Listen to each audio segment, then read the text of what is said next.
The greatest thing in this world today and every day of life is to be a part of God's family. Today, if you are visiting with us from wherever you have come, we are glad that you are here.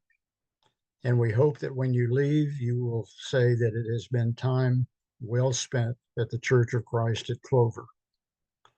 If you are visiting, let me assure you that I am not the regular minister.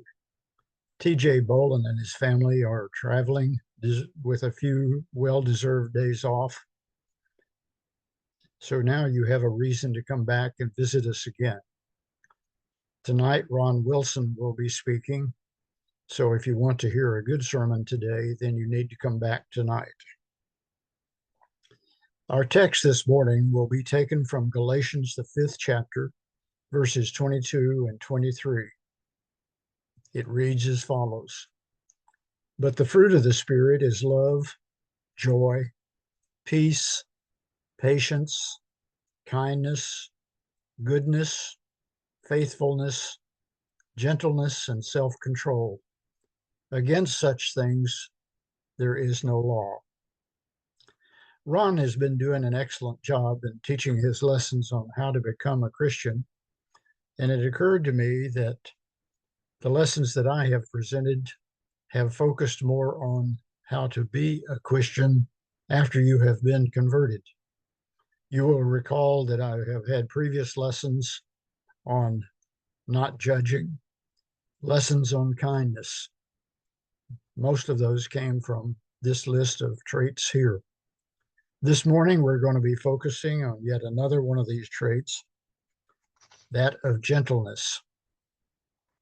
Have you ever heard someone say, he's not really a doctor, but he plays one on TV? Well, I hope, friends, that we never have it said about us. He's not really a Christian, but he plays one for others to see. We must, in all our efforts, always be genuine and not just playing the part. This morning, as I said, we will be talking about gentleness. A synonym for that is meekness, although the world may just draw a slight distinction between the two. Gentle is gentle in spirit and treatment of others. Meek, people think of being a pushover, but I would encourage them to remember that Jesus said that the meek shall inherit the earth. All of these traits are important if we are going to be Christ-like. If I think about an example in our lives of gentleness, perhaps the first one that comes to my mind is Dee Martin, a lady that was as kind, as gentle, loving as anyone I've ever known. And that's no disrespect to any of the ladies in the audience today. It's just that Dee always had a smile for me and always made me feel welcome. Now, however, do not mistake that for being docile or weak or not willing to stand up for herself. I was watching a TV interview back when they were moving the South Carolina line, and it was going to affect Dee and Glenn's residency. She was being interviewed, and I saw a spark in her eye and a resolve and a forthrightness that you did not normally think about when you think of Dee. There are other examples that I could give. My own grandfather on my mother's side, Nelson Daniel. I was the first grandchild, so I didn't call him Grandpa. I gave him the name Daddy Nels. He was a kind and gentle soul. He always was looking out for his fellow man, an elder in the church that actually practiced the traits that are described. And yet, that gentleness had a way of keeping us in line. The worst thing we could do in those days was to be caught shooting pool at the pool hall. One day, my friend and I were in the pool hall, and we didn't think anyone knew where we were. Then behind us, there was a voice that said, "You boys about ready to go?" And it was my granddad. And I was so disappointed that he had caught me in this place of ill repute. But we left and he went and he never said anything to us. He knew that our disappointing him was enough not to do that again. How many of you in this audience remember the TV show Ponderosa? Well, if you do, I'm sorry to say that you must be as old as I am. But you remember the character on Ponderosa, Hoss Cartwright. Now, there was a gentle giant if there ever was one. However, do not mistake that gentleness for lack of strength. Hoss had a restrained strength, and he certainly was not one that you would want to rile or tangle with. It's a shame that in today's world, the worldview is such that gentleness is not admired or respected. Most of the cultural heroes are respected for their resolve and their strong will and their desire to be first and foremost, always looking for themselves. Gentleness, on the other hand, is looked down upon, made fun of, ridiculed. We are described as being a pushover. But we are not weak. Proverbs, the 25th chapter, verse 15. Through patience, a ruler can be persuaded, and a gentle tongue can break a bone. We are reminded that gentleness and persuasiveness sometimes go hand in hand. Let's look for a moment at some of the examples of gentle characters in the Bible. First and foremost, we'll look to God. Some people might not describe God as gentle, certainly as they viewed the God of the Old Testament, who seemed to be anything but gentle. He often condemned those people who were transgressors and sometimes ruled with them harshly and on the spot. Some were put to death, some were swallowed up in the earth. But just as often as not, God was a gentle soul. Isaiah described him in chapter 40, verses 10 and 11 this way. See, the sovereign Lord comes with power, and his arm rules for him. See, his reward is with him, and he accompanies him. He tends his flock like a shepherd. He gathers the lamb in his arms and carries them close to his heart. He gently leads those that have young. Many other Old Testament examples exist that had gentle character as well as their strength of character. I think of Joseph, Gideon, David, Elijah, and others. Turning to the New Testament, we think of the Apostle Paul. He also practiced gentleness. In his letter to the Thessalonians, he said, 1 Thessalonians, the second chapter, verses 5 through 7. You know very well that we did not come to you with flattering talk, nor did we use words to cover up greed.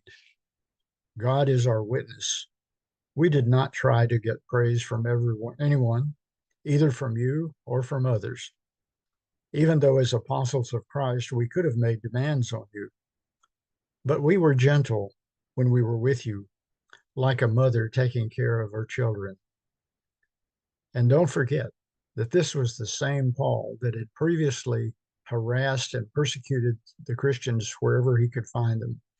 In fact, he had gone to Jerusalem and obtained letters from the Jewish leaders to allow him to do this very atrocious thing. But after he was converted and brought to be Christ-like, from then on, he exhibited a gentleness whenever he could.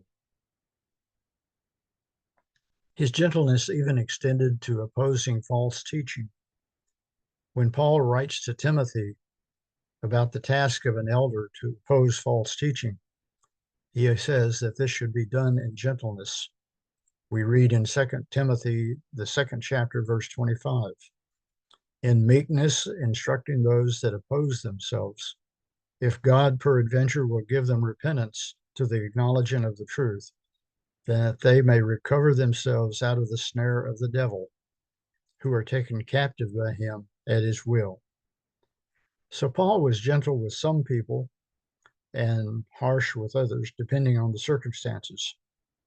When he was addressing the Corinthians about the problems they were having in their church, he offers them a choice.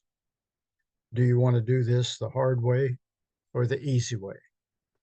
Actually, what he said in 1 Corinthians, the fourth chapter, verse 21, which do you prefer? Shall I come to you with a whip or in the spirit of love and gentleness?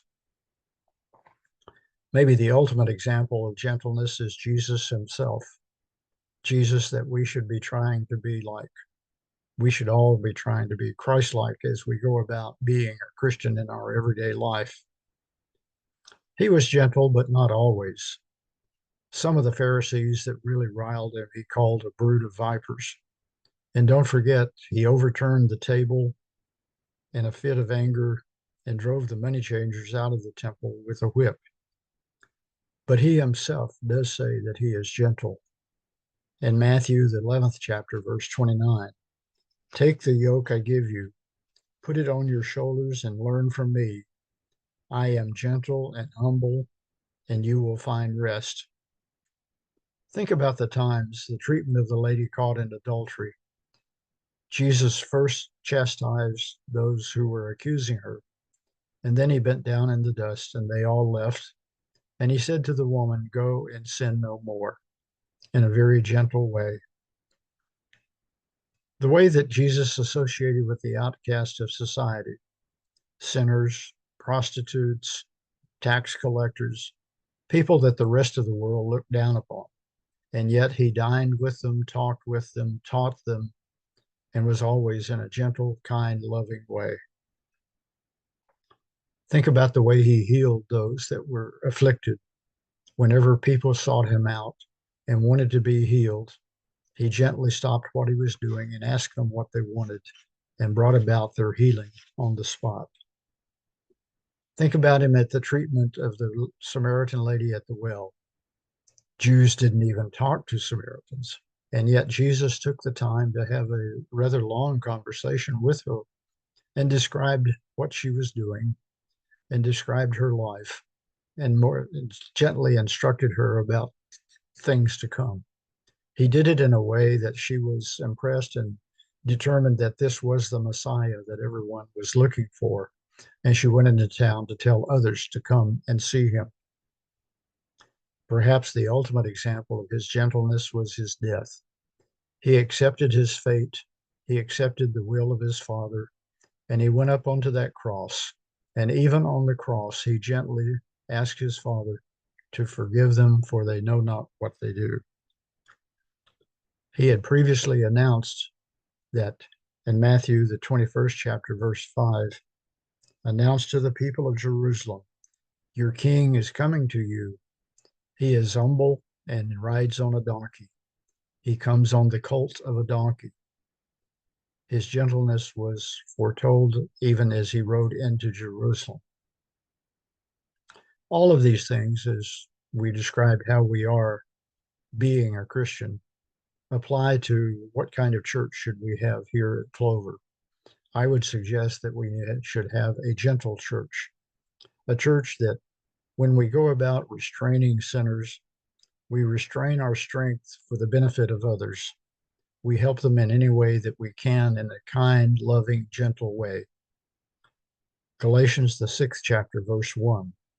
Brothers, if someone who is caught in a sin, you who are spiritual should restore him gently, but watch yourself, or else you may also be tempted. I would suggest this morning that we should be gentle in our conversation.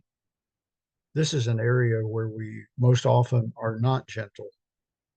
In fact, sometimes we use the excuse, well, we're only human or we're just being human. But really, is that acceptable when we are supposed to be Christ-like and trying every day to be more like Christ? Al talked to us Wednesday night about fellowship and the importance of fellowship and getting to know one another. Certainly being more gentle in our conversations and less judgmental with each other would promote closeness and opening up and sharing with each other so that we may determine what each other's needs may be. There are many other scriptures that apply to how we go about being a Christian in our everyday walk of life. I would like to share a few of those scriptures with you this morning. 2 Corinthians 10, verses 1 through 3. I, Paul, myself entreat you by the meekness and gentleness of Christ. Ephesians 4, 1 through 3. I, therefore, a prisoner for the Lord, urge you to walk in a manner worthy of the calling to which you have been called, with all humility and gentleness, with patience, bearing with one another in love, eager to maintain the unity of the Spirit and the bond of peace. Again, an encouragement and an instruction on how we should be a Christian. 1 Timothy chapter 6, verses 11 and 12. But as for you, O man of God, flee these things. Pursue righteousness, godliness, faith, love, steadfastness, gentleness. Fight the good fight of faith. 2 Timothy chapter 2, verses 24 and 25. And the Lord's servant must not be quarrelsome, but kind to everyone, able to teach, patiently enduring evil, correcting his opponents with gentleness. And then in 1 Peter chapter 3, verses 14 through 16. But even if you should suffer for righteousness' sake, you will be blessed. Have no fear of them, nor be troubled, but in your hearts honor Christ the Lord as holy, always being prepared to give a defense to anyone who asks you for a reason for the hope that is in you. Yet do it with gentleness and respect, having a good conscience, so that when you are slandered, those that revile you and your good behavior in Christ may be put to shame. In conclusion, let me come back to the definition of gentleness. It is a restrained strength for the benefit of the weak. If we are to practice gentleness in our everyday walk of life and being a Christian, we need to do three things. 1, be aware and learn the weaknesses of others. Get to know people. 2, be wise in working out their needs and what will benefit them. Do not be focusing on what your needs are or how this may help you. 3, be self-controlled in order to put their needs above your own desires. These things are difficult. You almost need superhuman powers or the Spirit of God to overcome them, to do them. But if you are following Jesus and always trying to be more Christ-like, then you will have the Spirit of God and gentleness will be provided. This morning, we know that there are those in the audience that may not have completed this becoming a Christian. And certainly you have that opportunity this morning.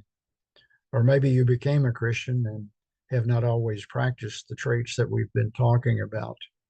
Perhaps you would need more strength and prayers of the elders to help you focus on what we need to be doing in our examples before others. Whatever your needs might be, if you make your way to the back as we stand and sing, one of the elders will meet you there.